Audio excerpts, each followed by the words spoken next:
André, uma pergunta. Você já teve dor no peito, André? Já tive. Eu sou um tiozão, né, cara? Já tive, claro. Somos tios, né? Tios da letra, né? Somos É, tios da letra, sem dúvida. Eu digo isso porque eu já tive dor no peito também, né? Mas assim, eu tive dor no peito em algumas ocasiões da vida. Mas poucas vezes eu senti um desconforto, uma dor, assim, um incômodo ao ouvir uma música, ao ouvir um som novo. Aconteceram algumas vezes, mas não foram certo. tantas. E ultimamente, André, Hum. tem um pessoal aí que tá causando uma dor, um desconforto, uma náusea, um não sei o que no pessoal aí. Você sabe do que eu tô falando, André? Não, é uma galera o que que é? São médicos? Não, André, não são médicos, não são médicos, eles estão Ah, diretamente ligados ao objeto do nosso estudo, que é a hum, arte. arte, tá. Música. Então deve ser música, né?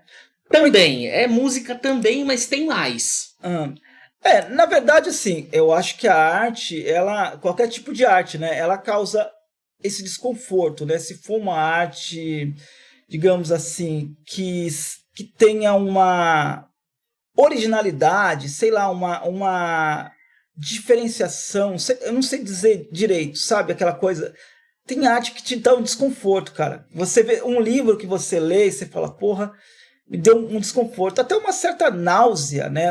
Tem uma linha da literatura que diz que, a depender do texto, ele te dá uma certa náusea, cara. Então, André, eu acredito, e acredito que aqueles que nos assistem e nos seguem também seguem na lógica de que a arte ela tem que impactar, ela tem que causar alguma coisa, ela tem que bagunçar com você, senão ela é só mais um produto, é só mais uma coisa na prateleira. Aquela arte que te puxa, que te pega, que te deixa inconformado ali, que te traz até um desconforto físico, essa é a que faz valer mesmo, entendeu?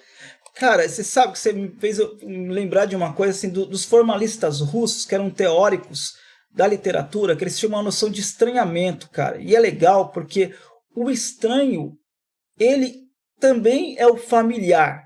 E Sabe, a gente só estranha o que é familiar. A gente vê no estranho alguma coisa de familiar, de reconhecível, cara. exatamente, inclusive existe, acredito até que seja dentro dessa linha, não sou um conhecedor, mas existe até aquela questão aquela teoria do Vale da Estranheza, né? Que é aquela questão de você ver, por exemplo, uma figura humanoide mais distorcida e te deixar com aquela incômodo, né, aquele ranço ali de, pô, o que que é isso, né? Isso incomoda.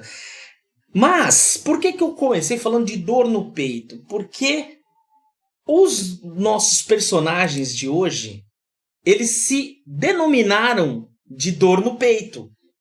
E nós estamos falando de quem? De quem, André? Não sei. Nós O que que é estamos isso? falando de angine de poitrine, André, que Hum, significa angina de peito. Angina é dor, é um nome, digamos, mais científico para a dor.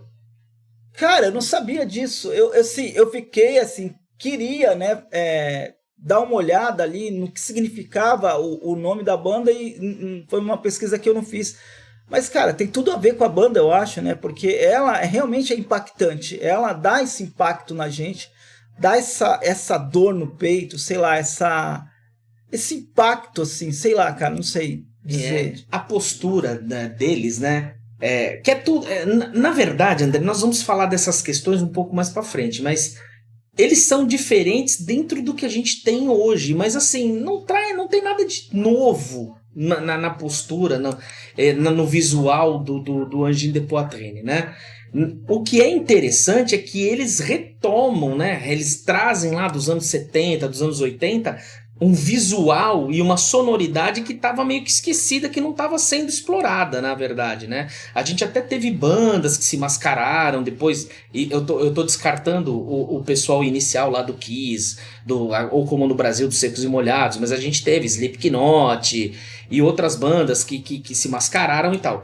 Mas Sim, mas atualmente você não estava vendo isso acontecer, só que o Angine de Poitrine ele vem com uma proposta que não é nova, mas inovando o atual, entendeu? Com a vestimenta, com a... Na verdade, eles criaram personagens, né? Eles criaram personagens e amalgamado, né? E todo esse visual emoldurando uma sonoridade que também não é diferente, não é nova, mas é estranha e nos causa essa dor no peito, né? Eu acho que é tudo isso, né, Fred? A gente sabe que tem bandas, né, que já fizeram isso, de tocar de uma certa forma mascaradas, né, ou mascarados, de esconder a identidade. Pô, quem são esses caras, né? Essa coisa também da mistura da teatralidade, né? Teatro e música, né? Eles são personagens. E outra coisa também, que é a microtonalidade, que todo mundo fala, que também não é novidade, mas eles conseguem misturar tudo isso num caldeirão e criar algo novo, né, cara? Assim, é algo novo, né? É novo. Sim, sim. André, o Engin de Poitrine, ele tem esse nome francês porque eles são da região de Quebec, do Canadá, né? Uma região, o Canadá é ali meio inglês, meio francês, né? Eles vêm da região francesa do Canadá, a parte que foi ali colonizada pela França, e ela é formada por Can de Poitrine, que é o Marc-Antoine Macanguet, que é o que toca guitarra e baixo, isso aí é uma coisa também interessante. Legal. E pelo baterista Charles Thibault, que é o Clec de Poitrine, né? Que toca bateria. Eles tinham uma banda anteriormente chamava La Poèse, que já fazia um som, o som já era basicamente o que eles têm hoje. Ô Fred, só uma pergunta, essa banda que eles tinham antes, eles têm ainda, né? Eles pararam um pouco, ou é uma banda que não existe mais? Assim, é uma dúvida que eu tenho, cara. Durante um pequeno período eles trabalharam com os dois padrões, mas hoje eles estão dedicados exclusivamente ao projeto Engin de Poitrine mesmo. Ah, legal, Fred, legal. Boa essa informação. Eu queria, antes da gente continuar a falar desse assunto que é legal, pedir para os nossos espectadores, os nossos ouvintes, compartilharem, né, se inscreverem no canal, não esquecerem de comentar. Aproveitando que a gente teve aí um pool de inscritos, agradeço a todos aí que se inscreveram e estão agora fazendo parte aqui da nossa comunidade. Muito obrigado, deixem um comentário, pode ser a opinião que for, a gente quer realmente saber se vocês assistiram, se vocês já viram, e quais as impressões de vocês quanto a esse projeto Engin de Poitrine. Então, Fred, uma coisa que a gente falou, né, agora há pouco é a questão da identidade visual da banda.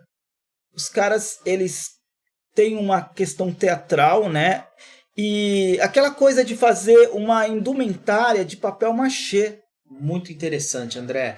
E uma questão também que é bastante curiosa, foi eles criaram dois alienígenas, né? Eles são dois seres extraterrestres, assim, com essa questão também de usar muito triângulos e pirâmides, que pode também trazer pra gente alguma coisa ali de tempos remotos, Egito, pirâmides, a coisa também ali meio maçônica, passeando por ali, e o fato deles, como falei, né, deles serem extraterrestres com um idioma próprio, inclusive, também. Eles não dão entrevista com legal. A voz original, eles têm todo um jeito de falar, e quando eles dão entrevistas ao vivo, eles levam um intérprete junto. Tem uma pessoa lá que é do staff deles. É uma brincadeira. E é uma brincadeira muito legal, cara. Pô, isso aí é fantástico. Tem uma entrevista deles... Depois a gente vai colocar aqui o link na descrição de uma entrevista deles num programa de auditório, assim, que é um barato. Avec ce que j'ai écouté, ça se promène entre les White Stripes et Gentle Giant. D'où vous est venue l'inspiration pour votre style musical?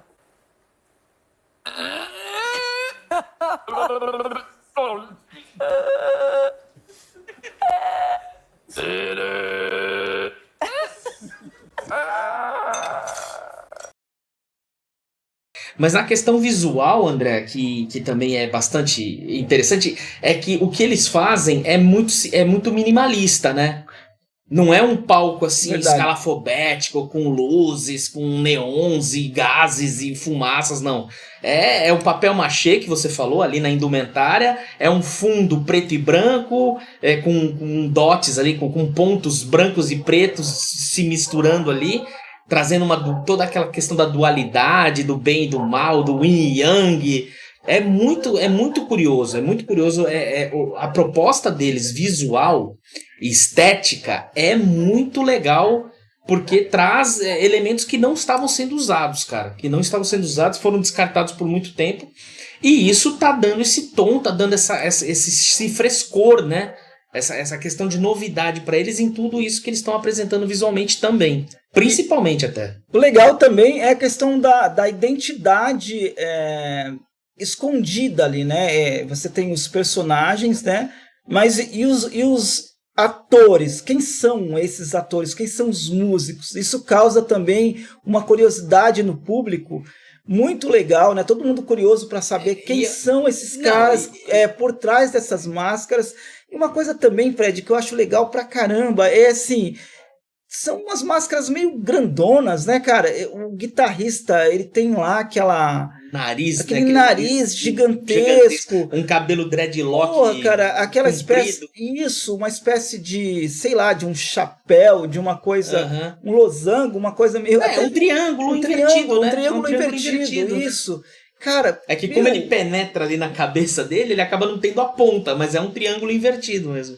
Exatamente, Fred. Então aquilo parece que dá uma dificuldade maior para eles tocarem, cara. Então é isso, André, essa estranheza toda, associado ao som que eles produzem, é que causa essa angine de poitrine, essa dor no peito, essa angina, entendeu? Que causa essa estranheza, Há quem vá dizer, com razão, porque cada um tem, né, o seu gosto pessoal, e que é tudo uma grande porcaria, tal. Mas porque tá fazendo uma leitura, assim, superficial da questão. Não que se aprofundar também vai melhorar a opinião no sentido de ser bom ou ruim. Mas você passa a analisar a coisa e entender o conceito. Sobre a questão da identidade, é muito interessante, André, porque é muito provável que eles quiseram, ao determinar o projeto, de manter essa identidade oculta, né? Mas a gente vive na era da informação, né, André? Na era das redes sociais, né? Provavelmente alguém filmou um show deles enquanto eles eram o La Poesia ainda, e fizeram, óbvio, a constatação óbvia, né? A banda era de Quebec, os dois eram de Quebec. Um era baterista, outro era guitarrista. O som era muito parecido, muito igual. E acabaram associando e chegando aos nomes aí do nosso querido Marc-Antoine Macanguet, que é o guitarrista, e do Charles Thibault, o baterista. Entendeu? Então, já não é mais novidade e já não é mais anônimo o nome do pessoal, entendeu? Cara, você tá falando isso, da questão da identidade, mas a gente tem o Banksy, né, que é aquele artista inglês que ele faz esculturas, coloca as esculturas no meio da rua, ninguém sabe quem ele é, né, cara, assim, essa coisa da identidade, você não conseguir com que as pessoas descubram a sua identidade mesmo nesse mundo virtual, que todo mundo sabe tudo de todo mundo, é uma coisa meio maluca, né, o Angini, o pessoal foi atrás, virou aquela febre e de repente descobriram, né, cara. Mas, André, é que pro Banksy fica fácil, porque ele faz uma escultura e sai, né? Quem tá aparecendo, a obra dele que tá aparecendo é a escultura, não é ele, né? Então fica difícil mesmo. O cara vai à noite lá, que sem ninguém ver, pinta o negócio e sai correndo. No dia seguinte você só vê a obra pronta. Agora o Angine de Poitrine tá ali, né? Por mais que eles estejam fantasiados, o som que eles faziam antes é muito parecido. Eles já usavam a microtonalidade também, já faziam um jazz fusion, né, escalafobético. Então os caras só associaram. E outra, uma questão também de territorialidade, né? Eles vêm da mesma região. Na mesma região tinha uma dupla que fazia isso. E acharam os caras, né? Sabe uma coisa que me veio assim à cabeça também? É a questão do burlesco, Fred. A questão do burlesco. A fantasia deles remete muito à palhaçaria, à questão barroca e medieval do burlesco. O que é o burlesco, cara? É o exagero das proporções, cara. Isso então, eles têm essa muito. ideia do exagero, do nariz do nariz enorme, grande, a cabeça a cabeça esticada. esticada, então o exagero. E o burlesco também, ele é uma sátira, uma espécie de sátira. E o burlesco, ele tem o sério e o jocoso junto. Ele tem o riso e o sério ao mesmo tempo. Eu acho que o Angini flerta muito com o burlesco, cara. E você estava falando da questão das figuras geométricas, né? Que na verdade são sólidos, né? É círculo, triângulo, são quadrados, sei lá, mas eles são sólidos. E eu fico pensando naquela questão daquelas bolinhas, né? Que elas são bolinhas brancas por cima de um preto, né? De um fundo preto. E bolinhas pretas sobre um fundo no branco, né? Eu fico pensando que a questão dessas bolinhas espalhadas pelo corpo, né? Ou por aquele lençol que eles colocam como pano de fundo, se não remete à própria microtonalidade, sabe? Essa questão de você colocar padrões de figuras circulares, para mim, me lembra muito a questão do próprio braço do violão, que geralmente ele tem bolinhas ali que marcam, né, exatamente os trastes, os tons, as tonalidades, os intervalos. Sei lá, cara, se eu tô viajando, mas... Não, você não tá viajando, e foi legal você falar isso, porque a gente já falou da formação da banda, a gente falou aqui já da questão teatral, indumentária, e a gente ia entrar agora na questão musical mesmo, porque a gente tá falando muito do visual, do impacto visual, mas nada disso estaria sendo discutido por si só se não fosse a música que eles fazem. E aí a gente tem que levar em consideração dois fatores muito importantes, que acho que é indubitável, né?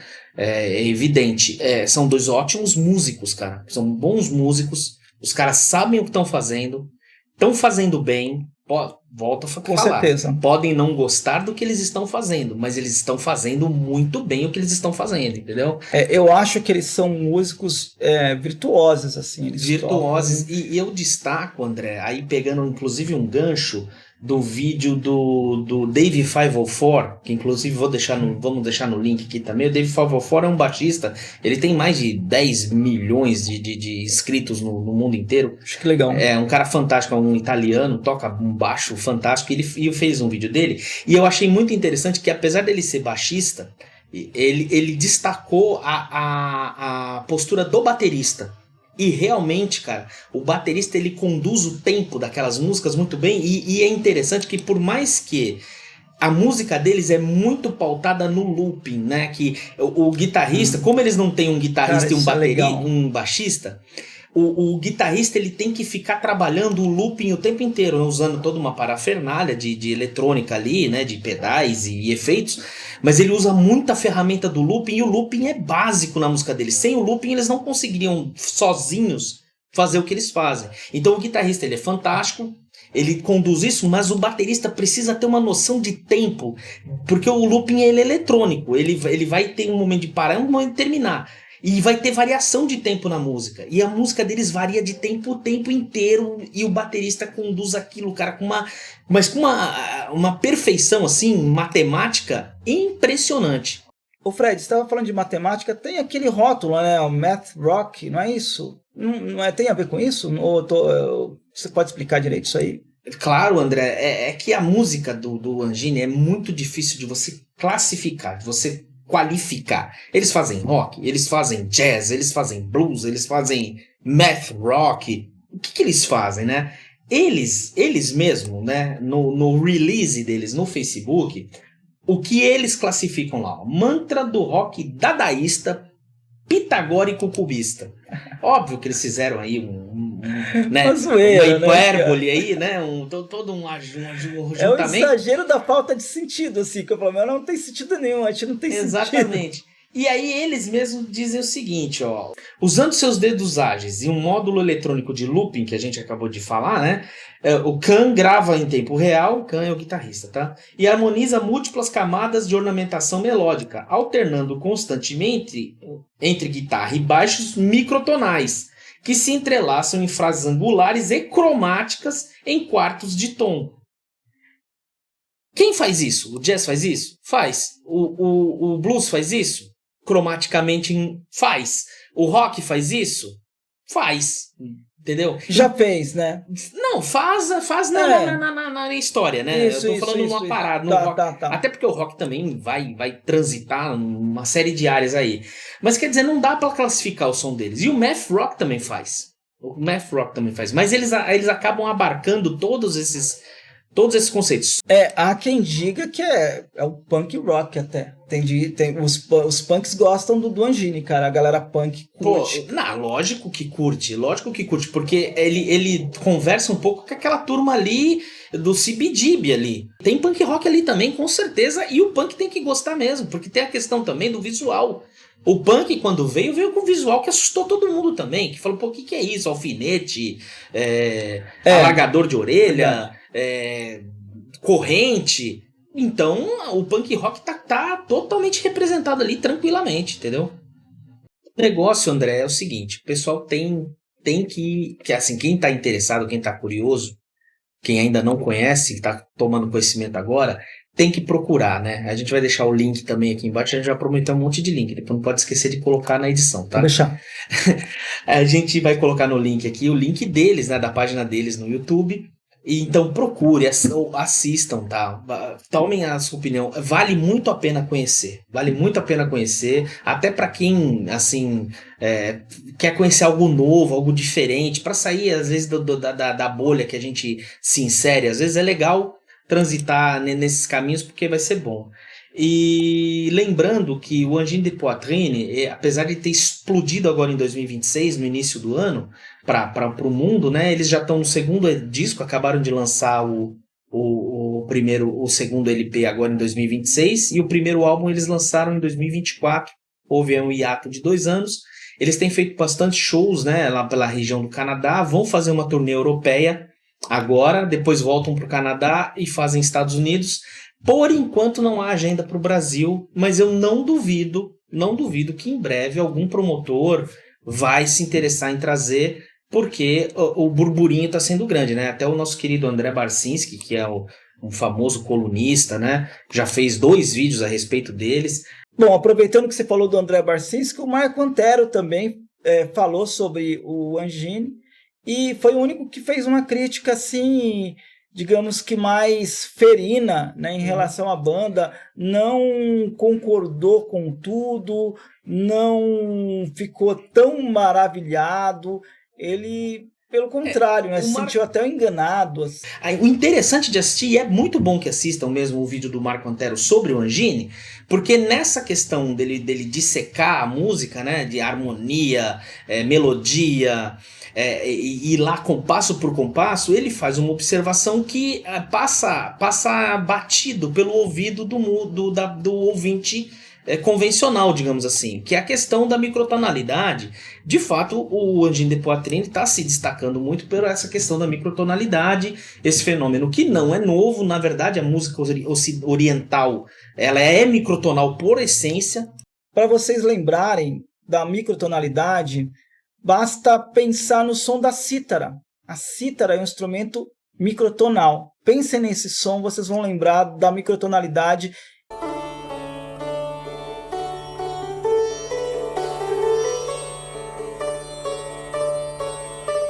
Para facilitar até um pouco mais, André, o violino é um instrumento microtonal. Está muito presente na nossa vida também, na música country, na música popular e na música erudita, obviamente, que é também eminentemente ocidental, mas é um instrumento totalmente microtonal também, né? Então, o Marco Antero, ele faz essa análise e qual a conclusão que ele chega? Que apesar de usar a microtonalidade, a estrutura da música conversa com a música padrão. Quando apareceu Greta Van Fleet, já ouviu falar de Greta Van Fleet, né, André? Sim, cara. Então, quando apareceu Greta Van Fleet, a crítica mais comum que se fazia era: mas eles são cópia do Led Zeppelin. Pô, ainda bem que eles estão copiando o Led Zeppelin, cara. Tomara que todo ano apareça uma banda nova imitando os Led Zeppelin. Pô, vai imitar quem? Vai imitar o RPM? Tem que imitar o Led Zeppelin mesmo, pô. E ótimo, graças a Deus. E como você falou, o Engine de Poitrine traz de novo essa questão de que não só o rock, né? Mas a música não tá morta. A música é dinâmica, ela tá acontecendo. há hoje uma crítica muito grande às produções de IA, às produções musicais, principalmente aqui no Brasil. Nós até que somos mais velhos, a gente fica naquela velha história de criticar o funk, de criticar o drum beat, de criticar o reggaeton. Mas na verdade, bicho, as músicas estão aí, tá tudo sendo feito, é só procurar que você vai achar. No rock mesmo tem um monte de coisa sendo lançada, coisa boa, né? Inclusive a gente até que falou sobre isso essa semana, né, André? A gente até vai vir com novidade aí mais pra frente, falar de alguns lançamentos dentro do rock que aconteceram recentemente. Então é isso, André, o rock não morreu, Cara, a música não morreu, a novidade veio dar a praia, na qualidade rara agora de extraterrestres, dadaístas, pitagóricos, escalafobéticos. cara, o rock não morreu, mas uma parte dele, e digamos assim que uma parte considerável dele morreu hoje, não é isso? Ai, André, a gente não podia se privar, né, se furtar de falar de Luiz Carlini, né, André? E ele, olha que Sim. coincidência, ele foi o guitarrista da banda Tutti Frutti, que é o autor, óbvio, a maior obra, a maior não, mas a obra onde ele se destaca mais é no solo de Ovelha Negra, aquele solo lindíssimo do final da música. Cara, demais, né? Esse solo é inesquecível, né? Inesquecível, acho que todo guitarrista já ficou ali buscando aquelas notas ali. E o Luiz Carlini, ele foi muito importante pro rock dos anos 70 no Brasil, muito mesmo. E ele morreu, cara, um dia depois da data do aniversário da morte da Rita Lee, há 3 anos atrás, né? Então, infelizmente, a gente acordou aí com mais um tijolinho do muro do rock caindo aí e deixando a gente aí órfão.